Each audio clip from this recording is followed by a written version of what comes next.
요한은 그들에게서 떠나라는 제목으로 하나님 말씀 전합니다. 지난 시간 우리는 안디옥 교회가 성령의 감동을 따라 금식하며 기도하고 바나바와 사울을 따로 세워서 안수하고 그들을 이방인들을 위한 선교사로 파송하는 모습을 살펴봤습니다. 바나바와 바울은 이 안디옥 교회에 없어서는 안 될 핵심 지도자들 아닙니까? 하나님께서 그들을 선교사로 보내라 하니까 온 교회가 이것이 하나님의 뜻인가를 함께 기도하고 분별하고 금식까지 하고 예배하면서 하나님의 뜻을 분별하고 이거는 하나님의 뜻이네? 어떤 교회에 출혈이 있어도 요거는 가야 되네? 머리이신 그리스도의 명령이네?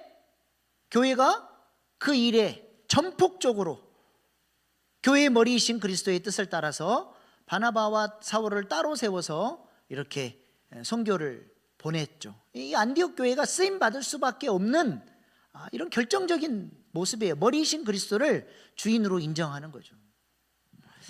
오늘 본문 1절에 보면 안디옥 교회 지도자들 이제 명단이 등장을 합니다. 1절 말씀만 같이 읽어보십시다. 시작.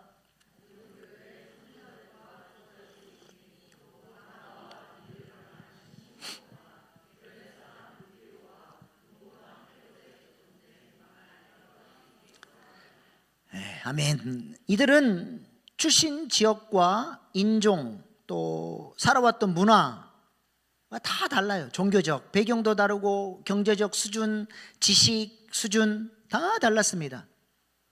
바나바는 구브로 출신의 히브리 유대인이죠. 상당한 재산을 가진 부자였고 예루살렘 교회의 큰 일꾼이었는데 사도들에 의해서 안디옥 교회가 부흥한다는 소식을 듣고 안디옥 교회 지도자로 파송받아서 안디옥 교회의 담임 목사처럼 그렇게 안디옥 교회를 위해서 사역을 했고 또 저기 고향 다소 갈라디아 지역에 있는 사울을 찾아다가 데리고 와서 사울이 이제 이방인의 사도로 하나님 앞에 쓰임받을 수 있도록 결정적인 역할, 사울을 사역자로 세우는 일에 이 바나바가 앞장서서 사울을 세우는 그런 역할을 했던 사람입니다. 그 다음에 그 말씀을 계속 좀 띄워주실래요? 니게르라고 하는 시몬이 나오죠. 시몬은 아프리카 사람으로 알려져 있습니다. 니게르, 검다는 뜻이에요. 흑인이라는 말입니다.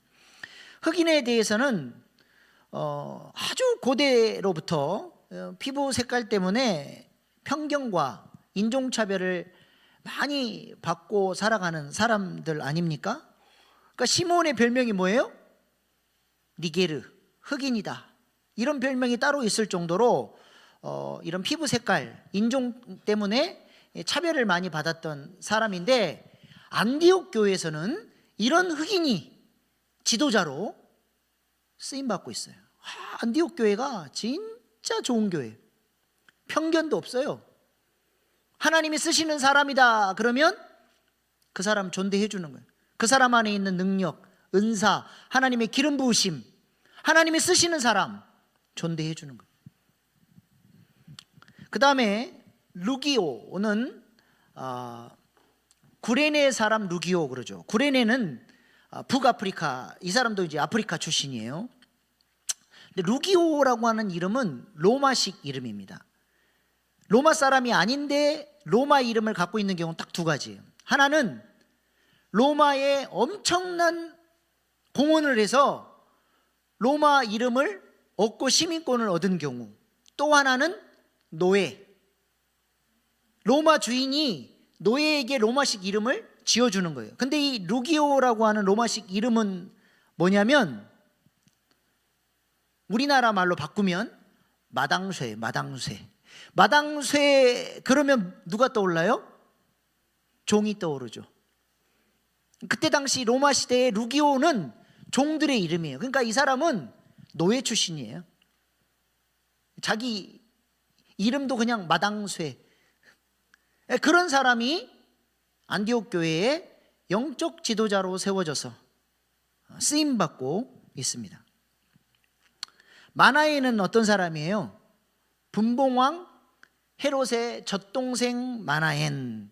젖동생이라는 말은 황태자와 나이가 같은 소년. 그래서 황태자와 함께 친구가 되고 함께 양육받고 자란 사람이라는 것입니다. 궁중에서 황태자, 장차 왕이 될 사람과 어릴 때부터 양육되어지고 친구로 자라는 거예요. 그래서 나중에 이 황태자가 왕이 되면 어릴 때부터 자랐던 친한 친구이기 때문에 아주 높은 관직에 황제를 도와서 정치할 수 있도록 그렇게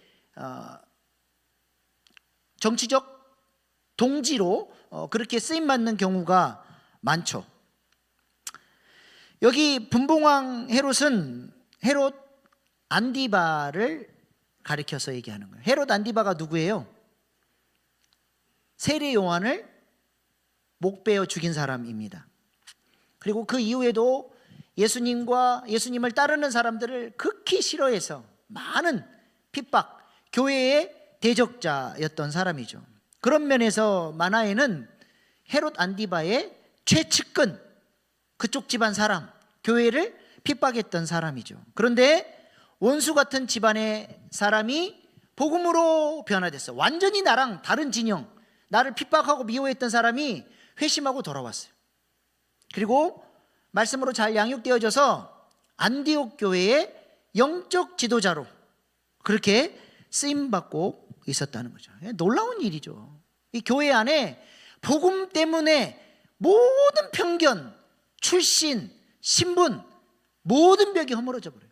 그리고 안디옥 교회가 하나님 나라, 선교, 구속사를 위한 이 스피릿, 이 비전에 똘똘 뭉쳐서 다른 생각, 이념, 자라온 배경, 그 아무 상관없어요. 다 같은 마음으로 이 하나님의 부르심, 머리 대신 그리스도의 명령을 수행하기 위해서 교회가 같은 마음 같은 뜻으로 연합했다는 것입니다.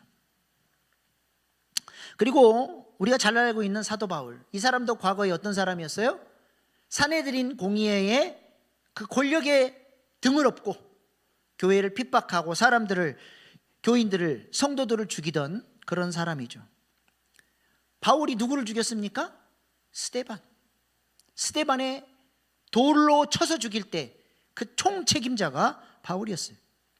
근데 그 바울이 이젠 회심하고 변화돼서 바나바를 통해서 안디옥 교회로 와서 바나바를 도와 바나바 교인들에게 자기가 갖고 있는 이 놀라운 그 탁월한 복음, 바울은 바리새인 중에 바리새인이에요. 구약에 아주 통달한 사람이에요. 근데 그거를 예수 그리스도 복음의 관점으로 구약을 딱 보니까 전부 예수 이야기네. 가장 탁월하게 구약의 율법을 복음 쪽으로 해석해서 가장 탁월하게 우리에게 전해준 사람, 사도 바울. 바울이 아니었다면 교회가 무엇인지를 몰라요. 교회의 비밀, 이 교회론의 탁월한 대가 사도 바울이 그렇게 변화돼서 교회가 무엇을 위해서 존재해야 되는지, 교회는 어떤 일을 감당해야 되는지 말씀으로 탁월하게 풀어내는 거예요. 많은 교회를 세우고 그 교회들을 통해서 구속사를 이루어가는 일에 아름답게 쓰임받은 사람이죠. 이렇게 각양각색의 지도자들이 출신도, 인종도, 배경도 다르지만 안디옥 교회에서 은혜 가운데 같은 마음 같은 뜻으로 주님의 머리 대신 그리스도의 명령을 받아서 몸인 교회가 교회로서의 역할을 감당할 수 있도록 그렇게 섬겼다는 거예요. 이게 이런 모습이 안디옥 교회를 교회되게 했다는 것입니다. 이런 교회를 주님은 사용하셨고 예루살렘 교회의 성령의 촛대가 안디옥 교회로 옮겨와서 안디옥 교회를 통해서 땅끝까지 복음 증거하는 일에 그 교회를 그렇게 귀하고 아름답게 사용하신 거예요. 오늘날 한국 교회를 보십시오. 생각이 다르다고, 이념이 다르다고, 손가락질하고, 같은 교회에서 그 교회에 주신 하나님의 비전은 쳐다보지도 않고 저 인간은 저런 인간이라고 낙인 찍고 손가락질하고 그 몸된 교회가 갈라지고 찢어지고 구속사를 위해서 하나 되지 못하고 있는데, 그런 그 교회의 비밀, 교회의 존귀함 못 봐요. 그냥 자기 생각이 옳고 자기 가치관이 옳아요.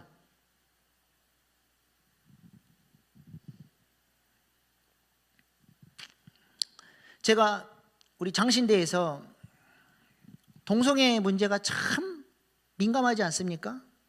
제가 MDB 신대원 시절에 교수님이 동성애 문제를 던지고 이 문제를 가지고 토론하고 글을 써오라 그랬어요. 우리 그룹 한 15명 정도 소그룹 토의를 하는데 제가 동성애에 있어서 가장 보수적으로 썼어요. 그랬더니 다른 신학생들이 나한테 뭐라 그런 줄 아세요? 전도사님 보니까 꼴통 보수네. 만약에 그것이 꼴통 보수라면 나는 꼴통 보수예요. 왜 그래요? 성경이 그렇게 하면 안 된다고 그러니까. 존 칼빈이 죽을 때 제자들이 묻잖아요. 이중예정 스승님, 이게 맞아요? 대답 좀 해주세요. The Bible says so. 성경이 그렇게 말한다. 그러고 돌아가셔 버렸어요. 성경이 그렇게 말하면 그게 진리예요. 그걸 따라야지. 뭘 합리화하고 거기다가 뭘 합리화시키고 아름다운 미사용어를 써서 그걸 합리화시켜 줍니까? 죄는 죄예요. 성경이 죄라 그러면 죄예요. 그것이 꼴통 보수라면 꼴통 보수가 돼야죠. 제가 예전에 섬기던 교회에서 새벽기도 때 우리 하나님께서 율법에 나그네를 사랑으로 섬기라고 그러죠. 가난한 자, 소외된 자, 니들이 만약에 그들을 학대하면 내가 그들의 편이 돼서 너희를 대적하겠다. 그래서 제가 그렇게 설교했어요.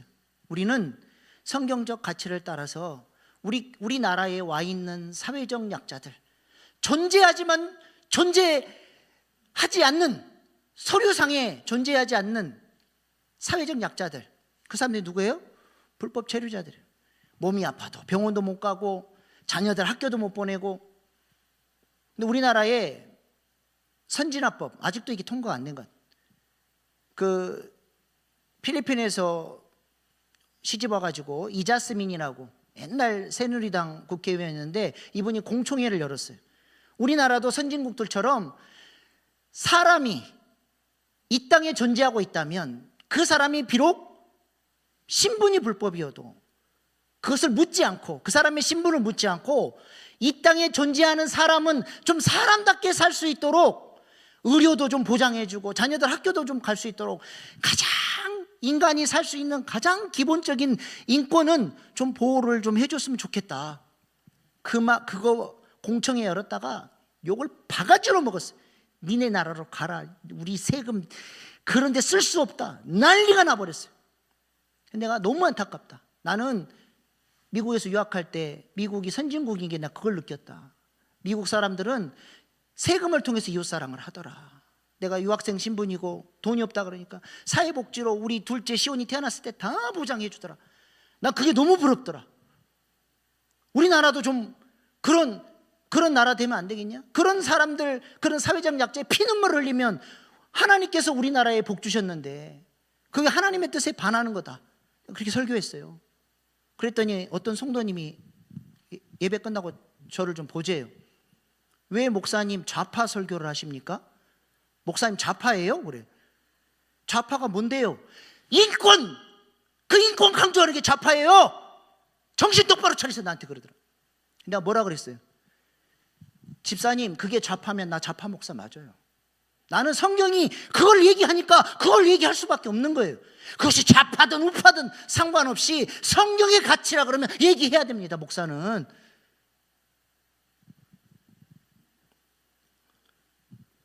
우리는 한 진영을 맹목적으로 추정하면 안 돼요. 그것이 성경적 가치가 맞는지 안 맞는지를 보고 비판할 건 비판하고 동의할 건 동의하고 해야지. 이쪽 진영이면 나는 무조건 요거는 옳고 요거는 무조건 틀렸고 그런 식으로 이분법적으로 그렇게 생각하면 안 됩니다. 그리스도인들은 기도하는 사람이 하나님의 뜻을 구하는 사람이고 이 땅이 하나님이 원하시는 나라가 될 수 있도록 기도해야죠. 왜 한쪽 진영에 몰려가지고 무조건 요거는 옳다 그러고 저쪽은 다 손가락질 합니까? 하나님 싫어하시는 거 그러면 안 돼요. 그 교회 안에까지 들어와가지고 생각이 다르다고. 예전에 있던 교회에서 안수 집사님들끼리 주먹 다짐을 했어요. 정치 이야기하다 밥 먹다가 교회 안에서.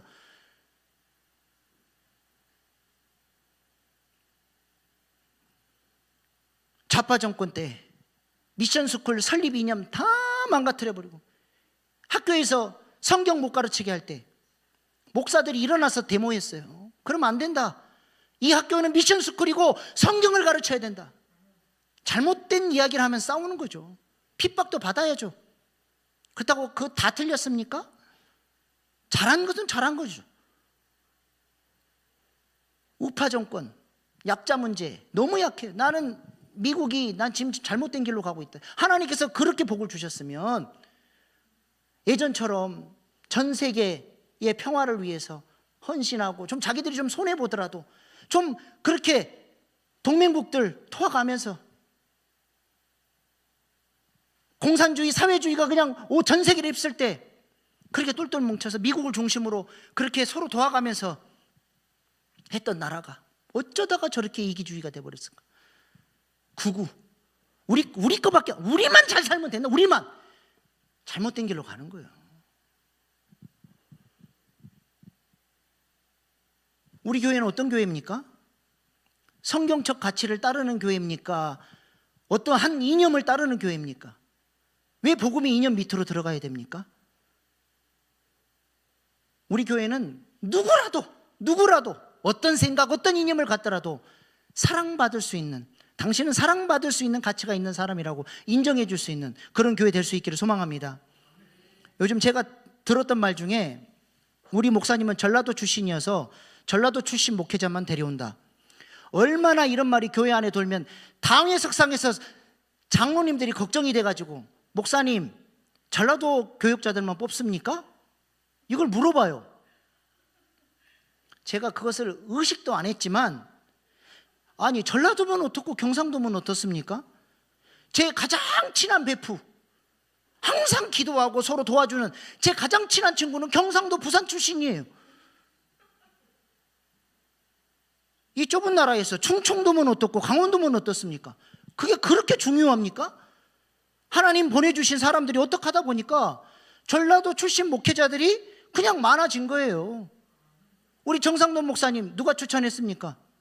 김두희 전사님 아버지 서울 보광교회 원로 목사님이 추천해서 우리 교회에 왔어요.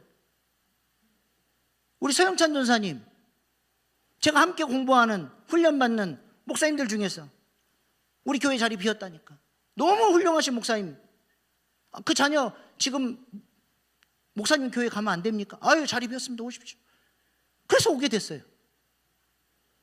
우리 차람 전사님, 우리 교회 신학생으로 출석하다가 사역할 때가 돼서 우리 교회 재요한 전사님 마침 나가니까 초등부 맡아서 해라. 그래서 한 거예요. 우리 이수경 전사님, 재요한 전사님 추천해 주셨잖아요. 근데 이수경 전사님도 전라도 출신이라, 나 물어보지도 않아요. 출신, 내가 이수경 전사한테 어디 출신이냐 물어보지도 않는데 전라도 출신이라는 소문이 있어. 예? 저희 친정 어머니 아버지가 전라도 살고 계십니다. 아, 친정 부모님이 전라도에서, 아, 경상도 출신. 예, 평생 서울 살았어요. 가짜 뉴스네. 예? 아니, 우리 교회 교육자들은 다 전라도 출신, 목사님이 전라도 출신이에요. 전라도만 뽑는데. 아이, 교회 연합을 위해서, 교회 가치를 위해서, 비전을 위해서 기도하지 뭘 쓸데없는 걸 신경을 씁니까? 제가 그런 거 따져가면서 뭐 목회자들 뽑는 줄 아세요? 기도하면서 하나님께서 주신 감동 따라서 추천하고 연결되면, 아니 하나님 뜻이구나, 좋은 분이니까 모시는 거지.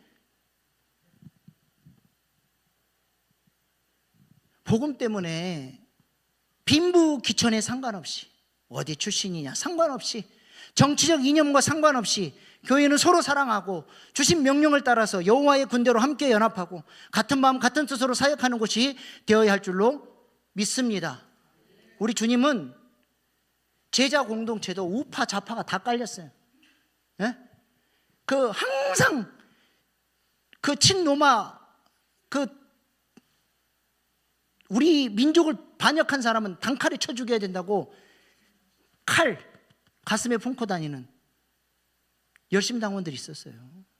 자객, 암살자, 그런 사람도 제자였고, 그냥 국민들의 고열을 빨아먹는 세리도 있었어요. 아니, 열심당원이 세리 만나면 단칼에 쳐 죽여버릴 그런 사람이에요. 근데 우리 주님 뭐라 그래요? 너의 그런 모든 이념들, 살아왔던 가치들 다 내려놓고 내가 너희를 사랑한 것처럼 서로 사랑하라. 세술은 세부대에 담아야 돼. 왜 세상 가치, 세상 이념이 교회 안에까지 들어와 가지고 사람들을 평가하고 잣대질하고 손가락질하게 만듭니까?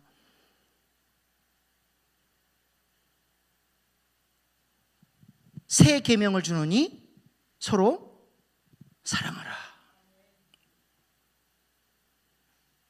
우리 주님이 우리를 어떻게 사랑하셨어요? 우리가 연약할 때, 원수 되었을 때 우리를 사랑하셨던 주님이 그 사랑으로 지체들을 사랑해달라고 요청하시는 거잖아요.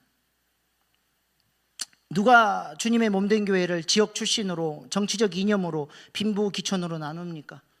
누가 머리이신 그리스도가 우리 모두를 사랑하여 주셔서 주님의 몸된 교회를 세워주셨는데, 그리고 서로 사랑하라고 말씀하셨는데, 누가 그것을 구분하고 사랑해야 될 사람, 손가락질해야 될 사람 판단하고 편을 가르라고 했습니까?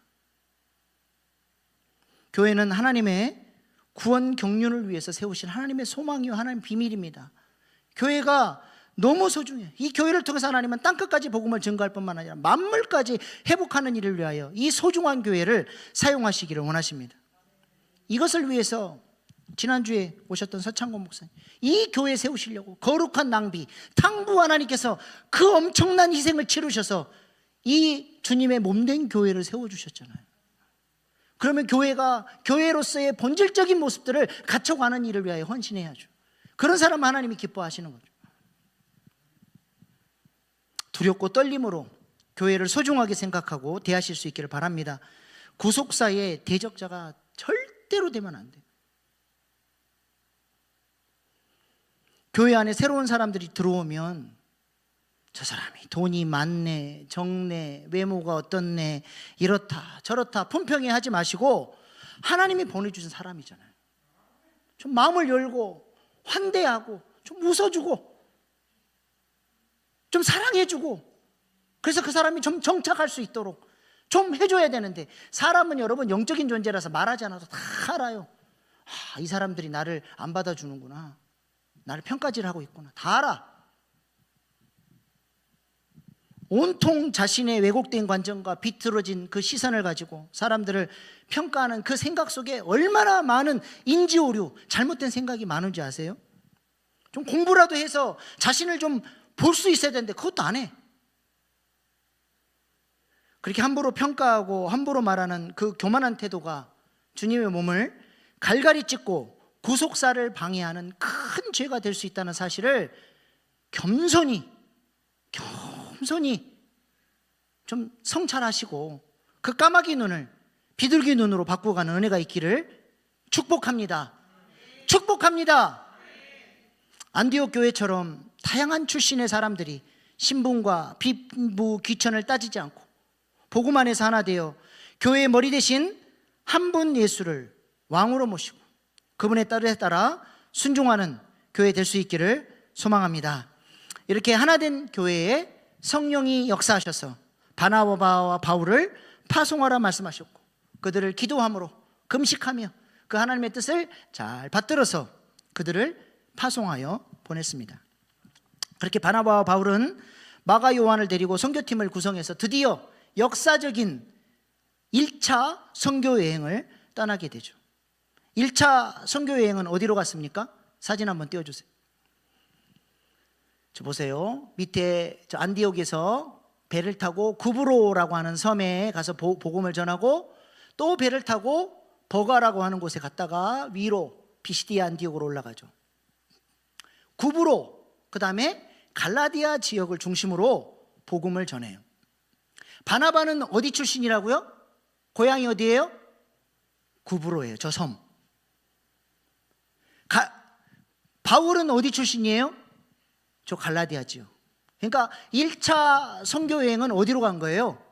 자신들의 골육 친척이 있는, 사랑하는 사람들이 살고 있는 자신들의 고향 땅으로 가서 1차적으로 복음을 전했다는 것입니다. 1차 선교 여행 중에 많은 일들이 있었죠. 구브로 섬에서 있었던 일, 갈라디아 지역에서 있었던 일들 우리가 좀 하나씩 살펴보면서 사도 바울의 이 선교 여정을 따라서 우리가 1차 전도여행, 2차 선교여행, 3차 선교여행 좀 전체적으로 우리가 좀 살펴보면서 나중에 이제 이걸 가지고 우리가 좀 성지순례도 한번 갔으면 좋겠어요. 사도 바울이 걸었던 그 길, 이제 그것들을 좀 살펴볼 텐데 오늘은 딱 한 가지만 좀 살펴보고 오늘 말씀을 마치겠습니다. 1차 선교 여행 중에 마가 요한이 초반에 이 선교팀에서 이탈해서 도망을 가버리는 사건이 발생을 해요. 오늘 본문 13절 말씀 보십시다. 13절 시작.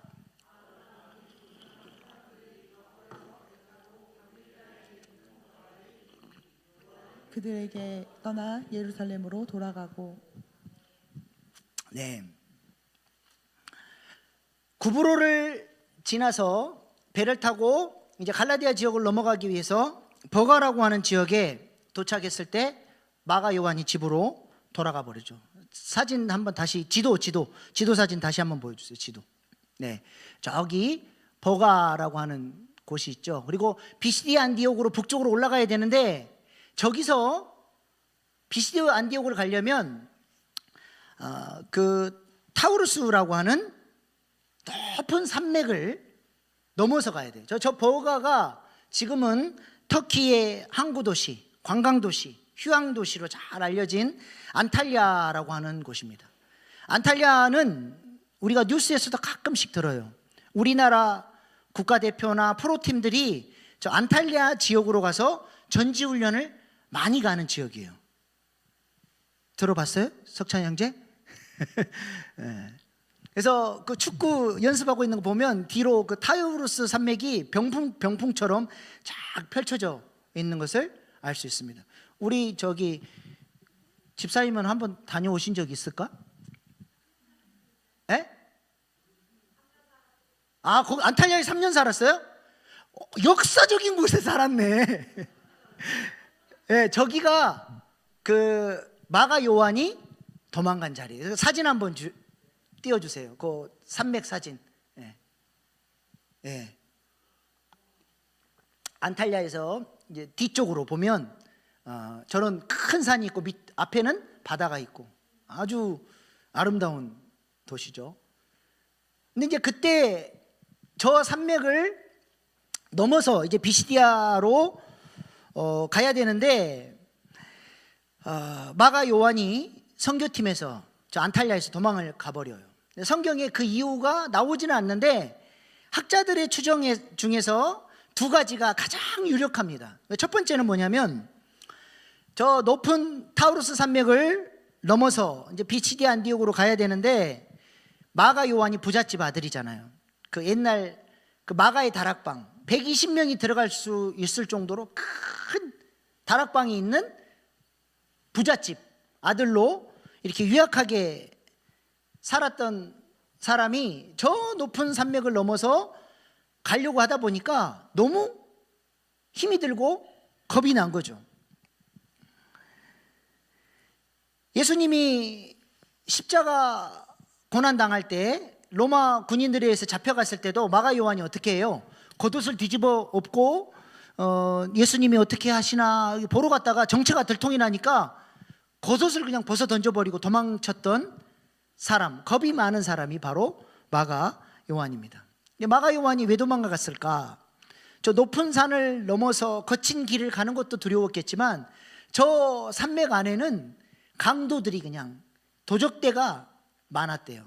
그래서 사도 바울이 자신이 당했던 고난들을 얘기하면서 강도의 위협에 시달렸다 그런 표현을 쓰는데 저 산맥을 넘으면서 언제 어디서 강도떼에 의해서 큰 어려움을 당할지 모르는 그런 아주 살벌한 그런 지역이었던 거죠. 근데 마가 요한이 저기를 넘어가자 그러니까 아이고 난 못 갑니다 하고는 이 부잣집 아들이 도망을 가버렸다는 거죠. 두 번째는 온유하고 인내심이 많은 삼촌 바나바가 사역팀을 이끌고 출발할 때는 누가 대장이었어요? 바나바가 대장이었어요. 근데 구브로 섬을 지나면서 탁월하게 사역하는, 그리고 열정적이고 진취적이고 일이 대기하는 이 사도 바울의 리더십이 막 드러나면서 리더십이 바뀌어버립니다. 그래서 사도행전에서도 어떻게 기록되냐면 바나바와 사울이 바나바와 사울이 그러다가 구브로섬을 지나면서 바울과 바나바가 리더십이 교체된 것을 보여줘요. 바울과 바나바가. 바나바는 어떤 사람이에요? 사람 중심의 위로의 아들. 누구를 만나든지 격려하고 지지하는데, 바울은 사람 중심일까 일 중심일까요? 일 중심이에요. 그냥 불도저처럼 이거 하나님 뜻이다 그러면 그냥 밀고 가는 그런 사람. 그러다 보니까 어때요? 주변 사람들의 마음이 좀 다치는 경향이 있죠. 저돌적으로 앞만 보고 달려가는 그런 리더십. 마가 요한에게 적자는 아마 부담감이 되었을 것이고, 삼촌 바나바의 리더십이 바울에게로 넘어가니까 거기에 대한 불만도 있었을 것입니다. 마가 요한은 어떤 역할로 이 선교팀에 합류를 했어요? 오늘 본문 5절 말씀 보세요. 5절 시작. 유대인의 여러 회당에서 전할세 요한을 수행원으로 두었더라. 요한이 뭐하러 왔어요? 수행원으로 따라왔다는 거예요. 그러니까 바나바와 바울이 사역할 때 옆에서 그냥 전도지도 나눠주고 할 수 있도록 모든 행정적인 준비들을 해서 도와주는 거죠. 제가 이렇게 골로새서 말씀 사경을 준비하면 우리 보교육자들이 자막도 만들어주고 영상도 만들고 예배가 될 수 있도록, 사역이 될 수 있도록 옆에서 서포트를 하는 거죠. 근데 삼촌 바나바가 리더일 때는 자기 마음도 다독거려주고 잘 했는데, 바울이 되니까 그냥 너무 이 리더에 맞추기가 힘든 거죠. 그래서 에라이 모르겠다, 그냥 때려치고 도망갔다. 아주 설득력 있는 추측입니다. 이 일로 인해서 어떻게 됐습니까? 1차 전도여행을 마치고 이 마가 요한 때문에 바나바와 바울이 크게 다투게 돼요. 바나바는 마가 요한이 그래도 연약해서 실수했지만 데리고 가자, 그래야 애가 성장할 거 아니냐, 좀 양보해서 좀 데리고 가자 하는데, 바울은 어때요? 그렇게 유약한, 도우려고 왔으면 해야지 도망을 가? 이거 2차 선교여행 때 또 도망간다, 이거 못 데려간다. 그래서 둘이 의견이 안 맞아가지고 결국 싸우게 되죠. 그리고 어떻게 돼요? 바나바는 마가 요한을 데리고 구브로 섬과 이집트로 선교여행을 떠나고, 바울은 예루살렘에서 올라온 실라를 데리고 자기가 전도했던 갈라디아 지역과 이 소아시아 지역을 전도하기 위해서 2차 전도여행을 떠났다가 하나님이 그를 유럽으로 인도하시는 그런 역사가 이제 있게 됩니다. 서로 갈라지게 된 것은 참 아쉬운 일이지만, 그래도 하나님께서 차선책으로 이 다툼을 또 하나님이 사용을 하셨어요. 바나바와 마가는 구브로와 이집트 지역으로 갔는데요, 지금 현재 그 구브로 섬과 이집트가 이슬람권의 아주 중요한 선교적 전초기지 역할을 하고 있습니다. 구브로 섬과 이집트에 큰 기독교 방송국이 세워져서 365일 24시간 계속 이슬람권을 향해서 복음의 메시지를 전하는 그 선교 사역을 감당하고 있고, 또 이슬람권에 선교하시는 분들이 이집트나 구브로에서 훈련을 받고 또 그 이슬람권으로 들어가는 이런 역할들을 감당을 하죠. 그리고 이집트에서 마가 요한이 전도를 잘 해가지고 세운 교회가 있으니 그것이 바로 동방정교회입니다. 콥트 교회라고 들어보셨는지 모르겠어요. 이 콥트 교회의 초대 교황이 누구냐? 마가 요한이에요. 아무튼 갈라지긴 했지만 하나님께서 이런 구속사를 위해서 또 그것도 사용을 하신 것이죠. 이런 목적이 있었기 때문에 하나님께서 바울과 바나바의 이 갈라진 것을 그래도 끝까지 막지 않고 허용을 해주셨던 것 같습니다. 아무튼 이렇게 마가 요한은 이 불도저 사도 바울에게 찍혀가지고 이제 바울과 함께 사역을 할 수가 없게 된 것이죠. 근데 너무 감사한 것은 바울이 마가 요한과의 관계가 어떻게 됐을까요? 죽을 때까지 이런 못된 놈, 이 연약한 놈 그랬을까요? 어떻게 됐을까? 성경에 화해하는 모습은 안 나오지만 사도 바울의 서신서를 읽어보면 마가 요한과 화해를 했구나. 그리고 마가 요한이 사도 바울과 함께 사역하면서 사도 바울의 사역에 많은 유익이 있었구나. 그래서 사도 바울이 이제 순교당하기 얼마 전에 마가 요한을 그렇게 그리워하고 마가 요한을 보고 싶어하고 마가 요한을 데려오라고 하고 그렇게 마가 요한을 찾는 모습이 나옵니다. 디모데후서 4장 9절로 11절 말씀 한번 같이 읽어보십시다. 디모데후서 4장 9절로 11절 그거 아닌데 저거 에베소서 1장 말씀을 왜 나왔을까? 디모데후서 4장 9절로 11절 제가 읽어볼게요. 너는 어서 속히 내게로 오라. 데마는 이 세상을 사랑하여 나를 버리고 데살로니가로 갔고 그레스에게는 갈라디아로 디도는 달마디아로 갔고 누가만 나와 함께 있느니라. 내가 올 때에 마가를 데리고 오라. 그가 나의 일에 유익하니라. 사도 바울의 말년에 배신하고 떠난 사람들이 있었어요. 사도 바울의 마음이 너무 아파요. 그 마음이 쓰려, 외로워, 힘들어, 추워, 막 또 몸도 막 이제 날씨가 추워가지고 벌벌 떨어요. 그래서 겉옷도 가져와라. 그 다음에 가죽으로 된 성경을 갖고 와라 하면서 마가 요한을 찾아요. 마가 요한이 사도 바울에게 그렇게 큰 위로가 되는 사람, 사도 바울의 동역자로 그렇게 유약하고 연약했던 사람이 훌쩍 자라서 이제 사도 바울이 믿고 맡길 수 있는, 함께 동역할 수 있는 수준으로 마가 요한이 자라 있는 것을 볼 수 있습니다. 성경이 어떻게 화해했는지는 나오지 않지만 이렇게 서로 동역하는 아름다운 관계가 되어 있는 것을 우리가 알 수 있죠. 우리에게도 이런 화해와 용서, 사랑, 하나 되는 역사들이 있을 수 있기를 소망합니다. 우리 교회 안에 좀 그런 꼬여있던 관계들이 좀 풀어지고 그렇게 마가 요한과 바울에게 일어났던 그 놀라운 복음의 능력의 역사가 우리에게도 있을 수 있기를 소망합니다. 그렇게 할 때 하나님께서 우리 교회도 안디옥 교회처럼 아름답게 그렇게 사용해 주시리라 믿습니다. 우리 일신교가 이렇게 아름다운 예수님의 이야기로 가득한 교회, 하나님이 기뻐하시는 교회, 구속사를 위하여 능력 있게 쓰임받는 그런 교회 될 수 있기를 소망합니다. 그 일을 위해서 누가 해야 돼요? 누가 그 일에 동역해야 됩니까? 내가 하면 돼요. 내가. 남 볼 거 없어요.